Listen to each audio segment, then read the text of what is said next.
This is GM Word of the Week, and I'm Fiddleback. Cthulhu. Happy Halloween, listeners. Well, if you're listening to this the day it's released, then a happy, very slightly belated Halloween. And if you're listening to it thereafter, happy whatever day it is. Now, we're not going to apologize for wishing you spooky season's greetings a little late, because we actually started celebrating All Hallows Eve last week when we discussed Orcus, Dispater, Hades, Pluto, and other chthonic gods of yore. Today, we're picking up that discussion where we left off, with the word chthonic, and a much more modern chthonic entity, except he's chthonic in name only.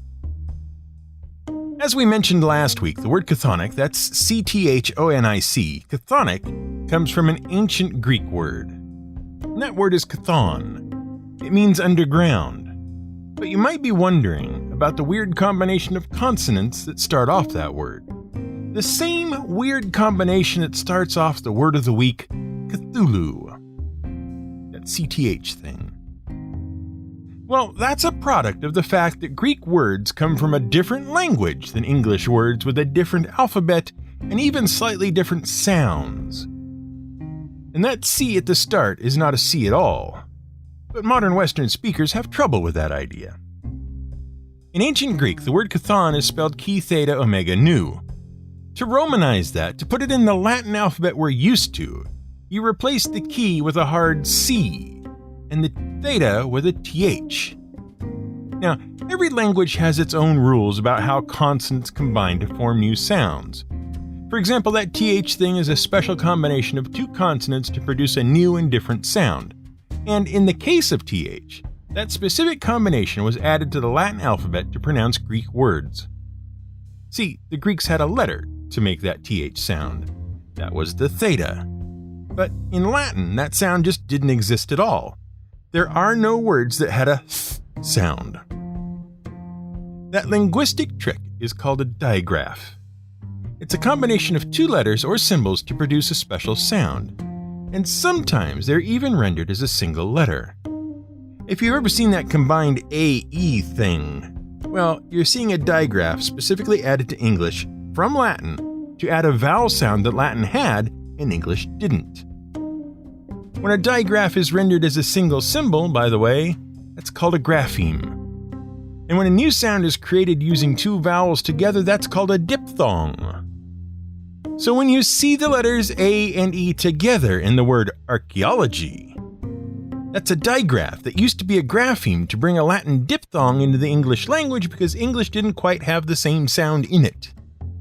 And by the way, that AE thing used to sound, in Latin, like the I in pine, because the Latin letter I was pronounced E.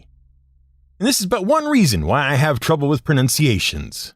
You've been warned. But we digress. The point is, in ancient Greek, it was actually perfectly fine to combine the consonants chi and theta, whereas in English, we don't even have a theta and have to replace it with th, and we'd never put a hard C in front of that.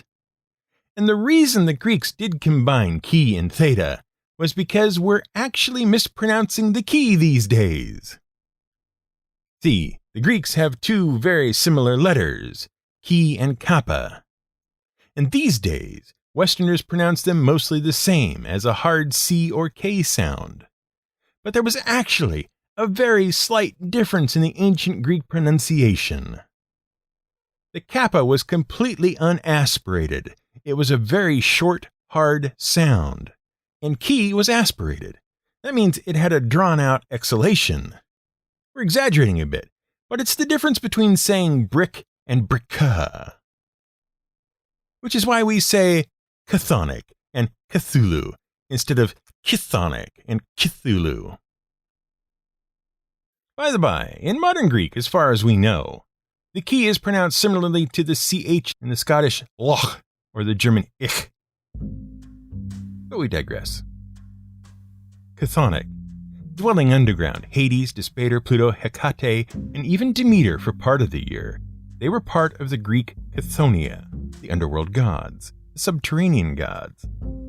That was their word for it. And then many years later, when America was trying to distance itself from its European origins because, frankly, it had had enough of Europe, an author decided that the word, chthonic, was the perfect name for a dark underworld god of his own. And in doing so, he invented an entire new genre of horror fiction. So let's start by discussing the 1920s in America, the Roaring Twenties, and what many historians consider to be the true birth of uniquely American culture. Because you can't really understand Cthulhu without understanding the 1920s, and you can't understand the 1920s without understanding how Europe had lost its mind and had a nervous breakdown. We're talking here about World War I. Now, we could talk for hours and hours about the political climate in Europe that led to World War I, and we've mentioned some of it before. What it really comes down to, though, is that Europe was primarily under the control of a bunch of really big, very old monarchies. Britain, France, Russia, Austria-Hungary, and without going into too much detail, those monarchies, once ruled by strong and capable individuals, were sort of petering out. They were losing steam. Meanwhile, though, in the middle of Europe, a fractured pile of states that had resulted from the breakup of Prussia during the Napoleonic Wars were suddenly united into a young new state under a powerful and capable leader. That was Germany. Meanwhile, industrialization and the development of new technology created a rush for new resources that led all of these countries to start expanding their empires and taking control of foreign lands. So you had a resource rush and a military buildup, a young, upstart country looking for respect on the world stage, and a bunch of aging monarchies with hundreds of years of Game of Thrones-esque interrelations and alliances and rivalries between them. It was a powder keg of dominoes, if we can mix that metaphor. And all it took was what was objectively a comically blundered assassination that only worked by pure luck of a minor noble by a ragtag group of unknown rebels in an out-of-the-way corner of the Balkan Peninsula, and pretty much everyone was at war with everyone else. And no matter what Wonder Woman claims, this wasn't some great epic battle of good countries against evil countries. It wasn't the evil Germans versus the good Brits or anything like that.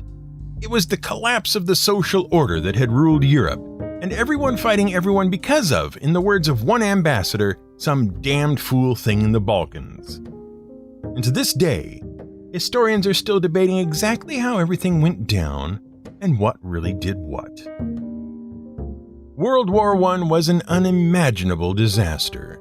It was war on a scale that no one imagined possible. That's why it was called the war to end all wars, and why we described it as basically the entirety of Europe having a psychotic breakdown. Because of the massive scale of the conflict and the introduction of all sorts of new technology, it left 17 million dead, 20 million injured, and devastated the infrastructure of many European nations.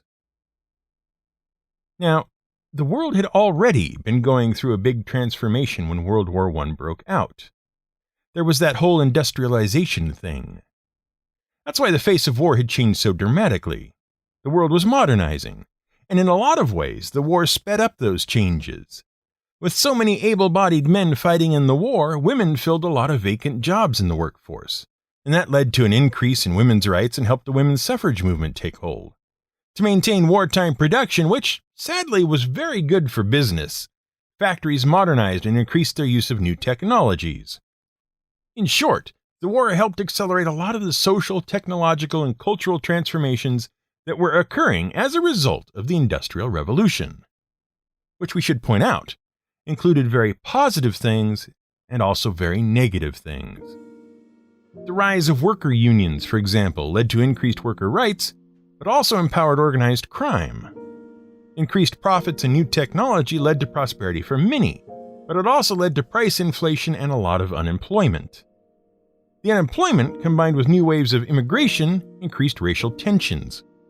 The growth of cities was both good and bad, and so on. It wasn't all good, it wasn't all bad, it was just change. But while many of these changes happened across the entire world throughout the late 19-teens and the 1920s, in America, they had a unique impact for a number of reasons. First, America had gotten drawn into World War I only reluctantly. And although it had got into the war late and suffered far fewer casualties than the nations of Europe, there was a bit of a resentment for Europe as a whole. And Americans who had served in the war or lived in Europe came back bitter, cynical, and disillusioned about the world. And the artists and writers amongst them began to express that resentment in their art. This was the era of Ernest Hemingway and F. Scott Fitzgerald inviting moral and social critique and satire. At the same time, though, America actually experienced a great boon because of World War I. See, while the infrastructure of Europe had been devastated by the war, America had been relatively unscathed. While Europe was rebuilding and recovering, America's productive capacity had never been higher. See, America hadn't really been a world player before. It had been in its own corner of the world, doing its own thing, figuring itself out, having civil wars, that kind of thing. But suddenly, America was rich, prosperous, and productive. And that is what created the unique period of American history that is known as the Roaring Twenties, a period of transformation and juxtaposition. Many uniquely American art forms, like jazz and American cinema, caught on during this period, and many of the greatest American artists were prominent during the same time. It was a period of progress, but also a period of materialism. It was a period of optimism. New technologies were appearing at a breakneck pace: cars, airplanes, radio, television, new medical technologies, amazing scientific developments. It seemed like there was nothing science and technology couldn't deliver. But it was also a period of individualism and hedonism, of moral relativism, and the rejection of traditional values. And an era of bitter cynicism among the artists and cultural weather vanes who didn't like the direction the wind was blowing. Now, let's go back in time to 1890. In Providence, Rhode Island, a traveling salesman and the daughter of a wealthy businessman gave birth to a son, Howard Phillips Lovecraft. Even at a young age, he was clearly a very smart child. But when he was only 3 years old, his life was utterly disrupted when his father, away on a trip to Chicago, suffered a massive psychotic breakdown and was hospitalized. He died soon thereafter. Lovecraft moved with his mother to his grandparents' home, and while there, he was mainly raised by his grandfather, Whipple Phillips. Phillips introduced Lovecraft to classic literature, and Lovecraft proved to be a reading prodigy. At 6 years old, he was reading the Odyssey and the Iliad. At the same age, inspired by the tales of Arabian Nights, he began writing his own stories under the self-chosen pseudonym of Abdul al-Hazred. After several more deaths in the family and a massive fever, Lovecraft's formal education was disrupted by nightmares. Lovecraft continued to study classic literature and also became obsessed with science, but he also continued to suffer from headaches and nightmares that weighed on him. After the death of his grandfather, which caused the family serious financial trouble, he retreated into depression and reclusion. In 1908, at the age of 18, he left school completely and confined himself to his room. He rarely went out, and when he did, he only went out at night. He would usually sleep through the day, and when he wasn't sleeping, he was reading, and he might have remained like that, gradually wasting away, if not for a tiny, almost comical nothing of an incident that turned into a major war. See, in 1913, this writer named Fred Jackson wrote these terrible little love stories for a pulp magazine called Argosy. And Lovecraft read them during his seclusion, and he hated them. He was so infuriated by the terrible stories that he wrote a letter to the magazine, eviscerating Jackson. The magazine published the letter, which Lovecraft had written in the style of an epic poem, and Jackson's fans were incensed. Soon, letters were flying every which way, attacking Lovecraft, attacking Jackson. It was pretty ugly. And in the midst of all that, Lovecraft's letters attracted the attention of Edward Dawes, the president of the United Amateur Press Association. Dawes contacted Lovecraft, and suddenly, Lovecraft was an amateur journalist. He gradually emerged from his seclusion. For the next 3 years, Lovecraft would publish a number of essays in his own and other amateur press journals, and he also tried his hand at short stories. And it was then that another author, W. Paul Cook, started corresponding with Lovecraft. And he started supplying him with various examples of a then up-and-coming genre of fiction dealing with the supernatural and encouraging him to write more short stories. Lovecraft was hooked on the genre. While he continued to primarily publish essays in various publications, he also published 2 short stories in 1917, his first forays into supernatural literature, The Tomb and Dagon. Lovecraft became a prolific writer over the next several years. Living in New York, he also began communicating with other writers of the time, including Robert E. Howard of Conan fame. In fact, he is renowned today as the most prolific writer of the century, having written over 100,000 letters containing several million words. A letter is what we used to call email, kids, in case you didn't know. But regular work was hard to come by, and he suffered a number of financial setbacks that forced him to move back to Providence. And it was there, in Providence, Rhode Island, that Lovecraft actually produced the work he is most famous for. The reason we're talking about him at all. In 1926, he published the short story Call of Cthulhu. Call of Cthulhu tells the story of Francis Wayland Thurston, who discovers the notes of his uncle, a professor of linguistics, along with a strange sculpture of a mysterious thing that's part octopus, part human, and part dragon. The sculpture was supposedly crafted by an artist in the grip of madness, and based on dreams he had of strange ancient cities in some weird otherworld. The notes describe a mysterious cult worshipping the Great Old Ones and awaiting the rise of something called Cthulhu. Other documents tell the story of a ship that was attacked in the Pacific Ocean by a mysterious entity dwelling in an uncharted island in a strange city full of incomprehensible geography. Surviving sailors were killed by cultists, as was Thurston's uncle.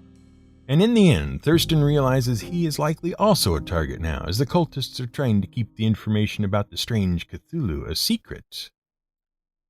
And that was the beginning of the Cthulhu mythos. For those somehow not in the know, the Cthulhu mythos is a collection of all the horror stories that take place in the same world as Lovecraft's short story, The Call of Cthulhu. See, Lovecraft kept writing more stories with similar themes and expanding his fictional world. Their heart is the idea of the Great Old Ones. These are mysterious entities who exist in some different time, space, or spiritual dimension, and whose existence ebbs and flows with various cosmic forces. When the stars are right, as they say, these Great Old Ones can move between worlds and make their will manifest. When the stars are wrong, those beings cease to be. They die. But because they are eternal, they don't really disappear. They just exist in a sort of out-of-time, out-of-place space, waiting, mindless and unaware.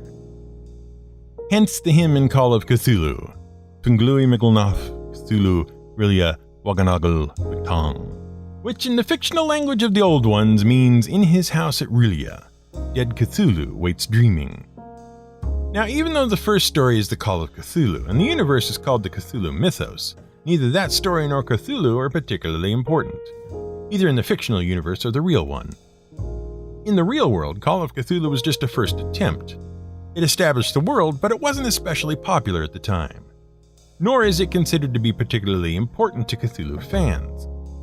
Even Lovecraft considered it to be of middling quality, but nothing special. And Cthulhu is just one of the many Great Old Ones born of the completely incomprehensible, semi-formless, semi-mindless, malevolent thing at the center of the galaxy called Azathoth. And Azathoth's other kids, like Nyarlathotep, and Yog-Sothoth, and the Nameless Mist, and Shub-Niggurath, are all far more interesting creatures. Now the thing is, Lovecraft was recognized in the business as a talented writer. But during the remainder of his short and troubled life, from 1927 to 1937, he enjoyed only modest success and suffered from a great deal of financial troubles before dying of cancer. But his works did resonate with other authors, and over the years, they influenced many other writers and built, appropriately enough, a cult following. And the reason his work resonated with his writer friends was because the themes in his work matched the zeitgeist of the time. Remember how the Roaring Twenties were typified by a sort of optimistic belief in science and modernity? But it was at odds with a bitter cynicism and biting satire coming from the intellectuals, as well as a cast-off of European values and Western ideas? Well, that's precisely what Lovecraft wrote about. His universe was not ruled by traditional creator deities, and moral philosophy had no place in it. Nor was his universe deterministic and comprehensible in line with the modern science of the day. It was run by malevolent alien beings who were completely beyond mortal comprehension. And any attempt to understand them would destroy the minds of humans. Neither rationalism nor traditionalism would avail you in the Cthulhuverse. You were doomed no matter what by a cruel, cold, chaotic, incomprehensible universe that would destroy you to your core.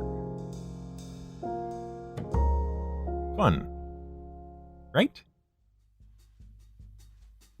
Yes, well, it did resonate among other writers and intellectuals, because it was a horror story of its time.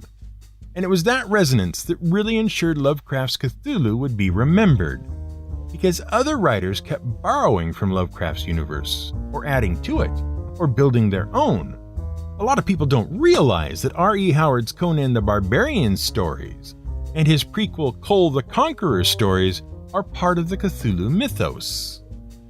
Yep, Howard's Atlantis and Thule and Hyperborea are set on the ancient Earth of the Cthulhu universe.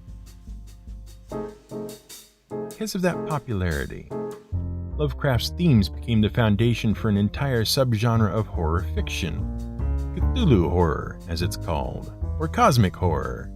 And a lot of the names of the universe, including the name Cthulhu Mythos, were actually established by the Lovecraft-inspired author August Derleth. And his publishing house, Arkham House, was established to make sure Lovecraft's books stayed in print. That said, some die-hard Cthulhu fans resent Derleth's changes and reorganizations to the mythos. But in the end, it had staying power because it resonated. The strange, incomprehensible Great Old Ones, born from Lovecraft's cynical mind after its recovery from a breakdown, and a small chance happenstance only stuck because it was written in a strange, paradoxical time when the world was recovering from a breakdown caused by a small chance happenstance. And things were never the same. This has been GM Word of the Week.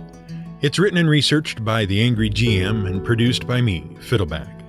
You can support us on Patreon at patreon.com/GM Word of the Week. You can find more at gmwordoftheweek.com and theangrygm.com.